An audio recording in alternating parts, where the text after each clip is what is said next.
Nandito na nga pala tayo sa location kung saan tayo mag-overnight. Sobrang lakas ng fog dito. At saka umaambon ang lakas ng hangin. Lamig. Ang dami halaman. Iikot ko kayo dito bago tayo pumunta sa room.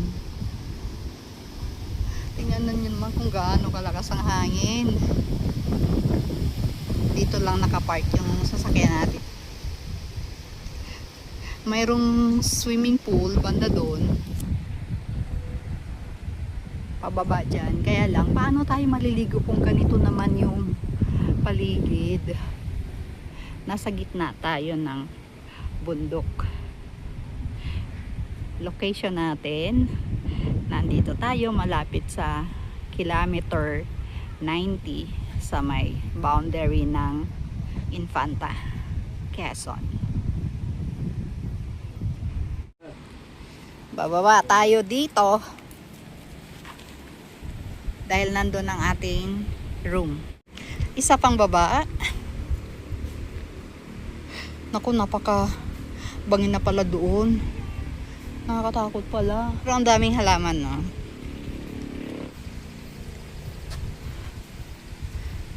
Hanapin natin ang letter B. Here. So, andito ang ating room. Tara, pasok na tayo. We are inside now. So, this is just a simple room. My table with chairs and of course with bed. And what is important is we have our own CR kasi kailangan talaga natin na may sariling washroom. Maganda tong location na to. Talaga namang nasa nature tayo dahil ang tatas ng puno dito. Kaya lang ganito na daw talaga ang panahon. Palaging foggy. At lumakas pa nga ang ulan at hangin. Paano tayo makakapasyal doon sa park na yun nga ang sinadya natin dito? Nandito ulit tayo sa KM90.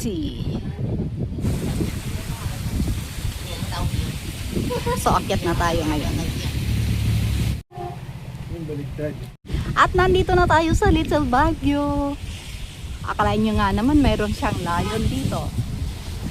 Akyatin pa natin banda doon kahit maulan. At samahan nyo lang kami kahit super foggy. Hindi ko makita yung baba halos. Sobrang lakas ng hangin dito. Basa na yung camera ko. Sobrang lakas ng hangin pero pilitin nating pumunta dito para walang maiwang question mark kung ano ang meron dito sa taas. Teka lang, nadadala talaga ako ng hangin. Tigil mo na.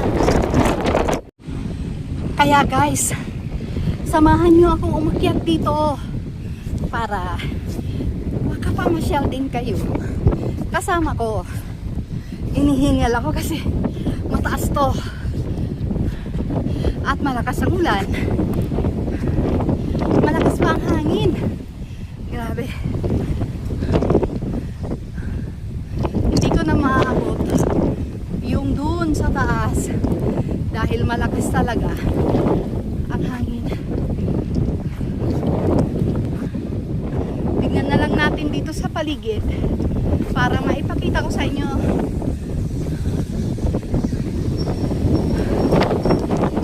Uulitin ko lang, ang location natin ay sa KM90 dito sa may boundary ng Infanta at Rizal.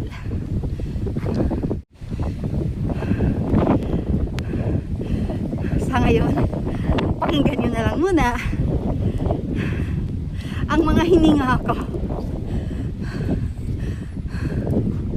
Guys, pababa na tayo kasi nililipad ako ng hangin talaga. Mahirap maglakad habang malakas ang hangin kasi bukod sa nakakahapo, malamig pa dahil malakas ang ulan. Ayun ang anong bang highway yan? Ha? Yan ang Marcos Highway sa baba natin. Maraming tao kasi nga maraming namamasyal talaga dito. Tara sa baba. Tingnan niyo mga itsura namin.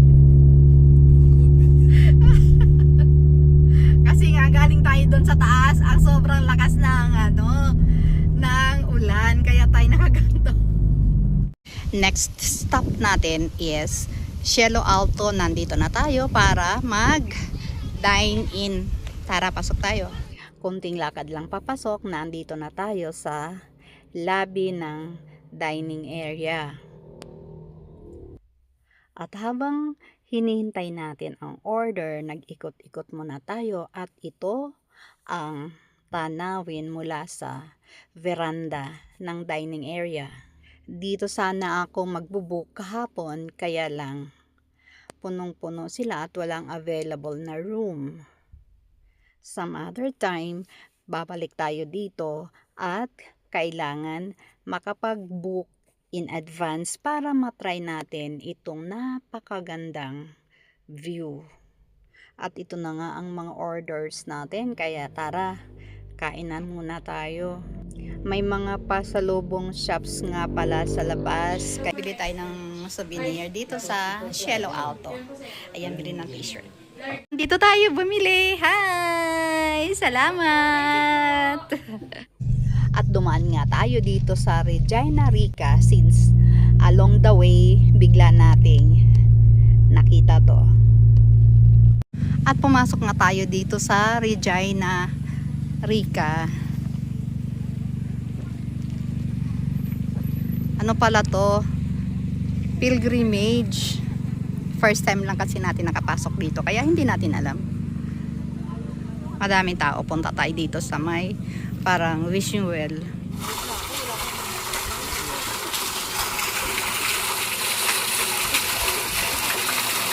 Tumambay tayo saglit dyan sa sinag. Kaya lang sobrang lamig kaya pumasok na ulit ako dito sa sasakyan. And sana nag-enjoy kayo dito sa pinakita ko. Hanggang sa susunod, kita-kita tayo kung saan man ulit mapadpad ang mga gala na ito. Okay, buyers, salamat sa panonood.